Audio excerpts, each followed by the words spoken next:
K1 one take. So on the K1, you have the ability to enable 360 cam to use on your vehicle.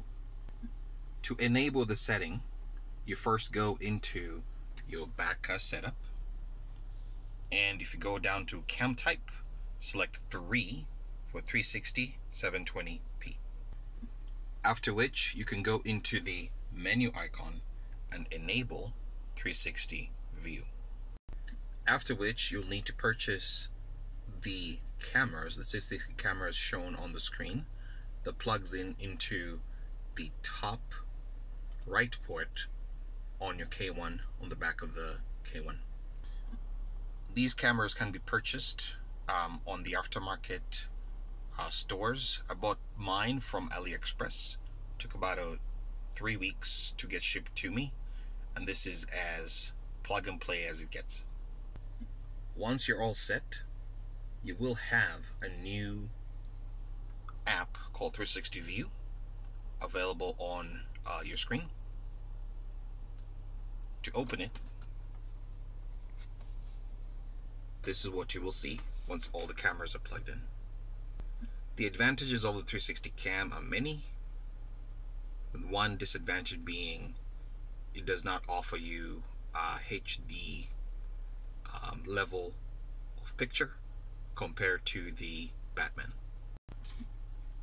You have the ability to view each and every single camera separately. For example, if I want to view the left cam, press that, and this is my view. Right, same way. Back, same way. A few other settings that have been enabled is the ability to view the individual left or right based on your signal. For example, currently I'm signaling left, and now I'm signaling right. And if I press the hazard, I'm able to see both left and right at the same time.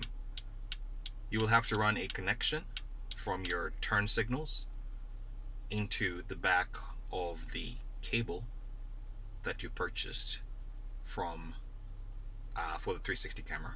So this is how my cameras are installed. This is on the right side. This is on the left side. Front camera, temporary install. Rear camera, temporary install. On the app itself, you have the ability to view the different cameras individually by pressing these icons here. For example, this is for the front, this is the rear, this is the side, and that's the side. You also have the ability to view by pressing this little icon here. You're able to view both 360 view with the camera in the the car in the middle, on the left side, and on the right side. If you press this again, it takes you to a view where you can view the individual axles. For example, this is a front axle view. If I press this again, now this is the rear axle view on both left and right side. If you notice, the icon on the bottom left shows a little camera. Guess what you have now? You have the ability to record on all 4 cameras as you drive, aka Tesla Cam. If you click record, all the 4 cameras will start recording directly into your SD card that you have provisioned on one of the USB dongles that comes with your K1.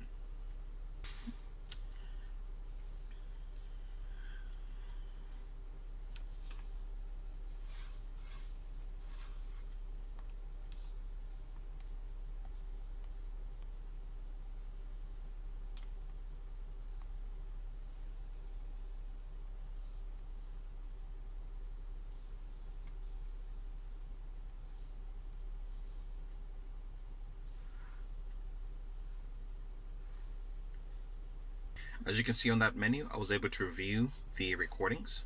You'll see all 4 cameras. Okay, this is the front. You're able to zoom up to it, just like I have. You're also able to view the rear cam as needed, and also side to side. So if there's an incident that happens, you can actually look at the recordings on the video. Now what I like about it does offer you full 170-degree view of it. As you can see on this view, we do have a view of the front and the back at the same time, all for the side camera. Under the DVR setup, you're able to either turn the mic on or off for your recording. It would actually take the microphone that's plugged into the back of the K1 and use the audio to overlay on top of the video. For my application, I chose not to, just to minimize any road noise or any conversations that I might want to keep private on the recording. Okay. You also have the ability to set the duration either as 3 minutes, 5 minutes, or 10 minutes. For mine, I set up in 5-minute loops. Now for the SD card, you need to purchase an SD card that's very specific to applications that do a lot of reads and writes.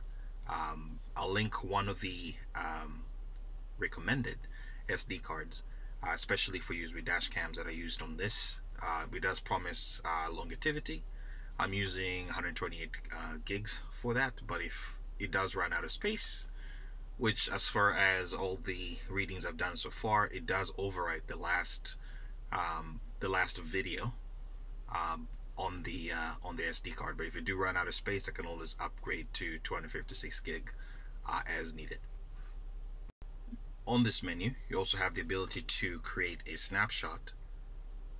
By pressing on that, it will actually take a snapshot of all the 4 cameras in case of an incident going. Press that and you're good to go. Okay, go back to your video list. We don't go through this menu already, so we'll skip to the next setting. There's a few other settings here that I'm still trying to figure out. For example, the flash signal detect. I'm not so sure exactly what it does, but once I figure that out, I will be doing an update for that. Radar signal trigger, I don't think that applies to the JK because we don't have a radar signal trigger. You have the ability to force 2D camera in back car or turn on 3D surround. You also have the ability to set the speed by which you want to enter 360. If you were to press on this, you do have the ability to say either turn it off or anything under 10 kilometers an hour, enter 360 automatically, or 20 or 30. Right? Now, the one feature that I enabled is the turn signal detect. Okay? This is the ability for me to be able to turn, press the turn signals and automatically the 360 camera will turn on. Okay? Under that setting, I'm able to make a few changes here. I'll show you back again. Go back to it.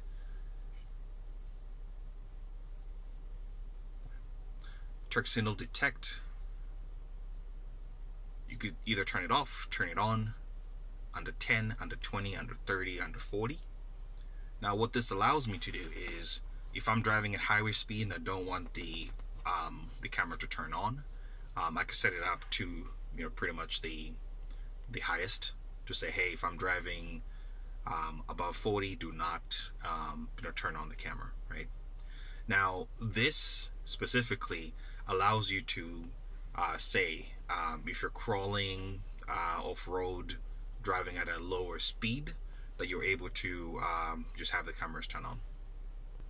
For my application and for the purpose of this demo, I just set it up to on all the time. On here, you also have the front camera delay time. The front camera delay time basically says that if you go into reverse or if you turn on the rear camera, the front camera will be your next pop-up before it goes back to either your home screen or the application you were on before. I keep mine as 10 seconds, but if you were to press this, you have the ability to turn it off, turn it lower, 1 second, 3 seconds, 5 seconds, or off. For the purpose of the demo, let me go ahead and just choose 3 seconds. Once I exit out of this, I will turn on I'll put my car in reverse. When I do that, notice that the rear camera came on. When I put it back into park or drive, the front camera flips and it stays for the seconds that I applied and then goes back to either the view I was on or the home screen. On this menu, you're able to turn on the auxiliary line.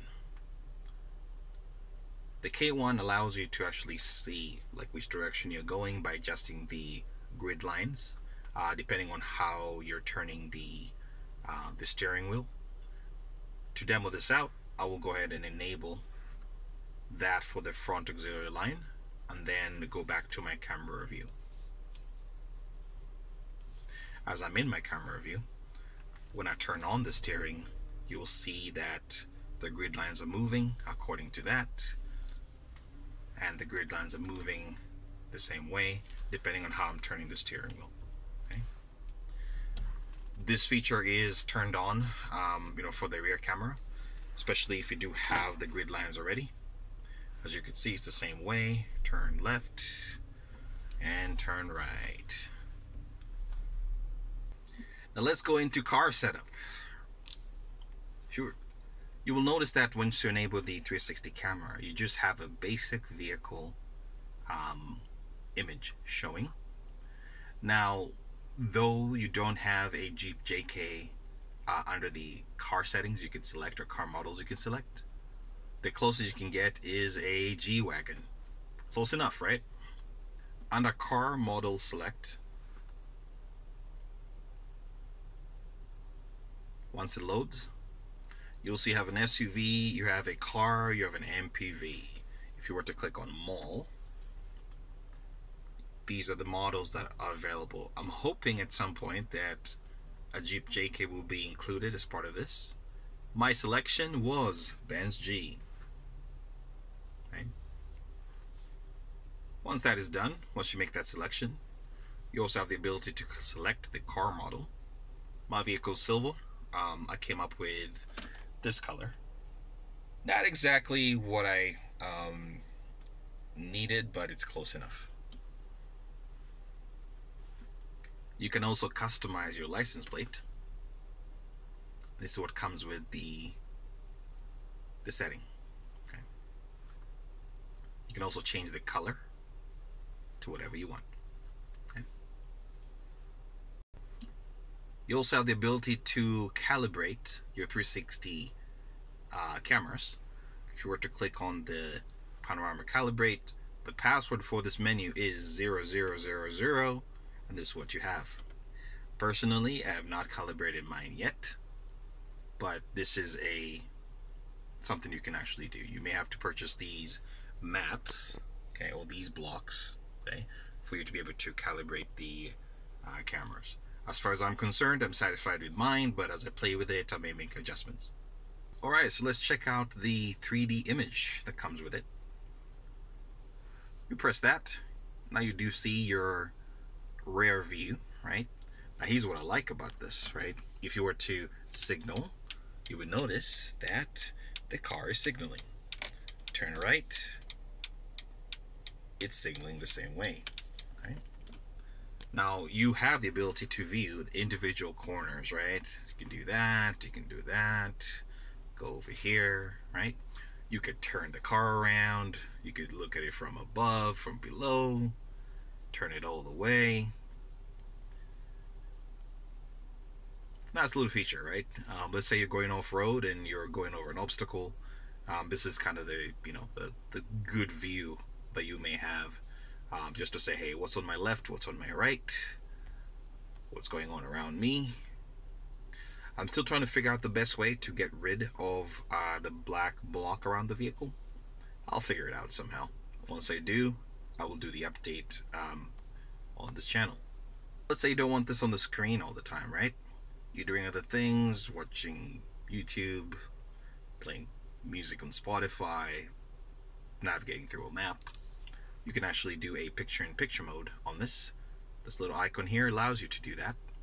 As you can see now, it's on top of the apps that I have. Let's say I go to Autolink. Autolink is in the back. 360 cam is in the front. The same features I spoke about, right? Notice the default view, turning left, it turns on, turn right, turns on, all that, right? To go back to the main menu for the 360 cam, double click, and you're back. Alright, so let's do a quick, small, real-world view of how this would work while you're driving. Alright. First things first, going to drive. Now I'm in drive, and I'm driving. This is your 360 view.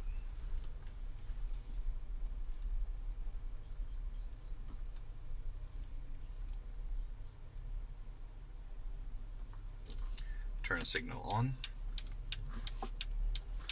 Checking with my tire placement. Turn signal right. Checking my tire placement. Oh, let's check the back. Go back here to that view. Alright, there we go. Those are my rear tires showing right now, both left and right.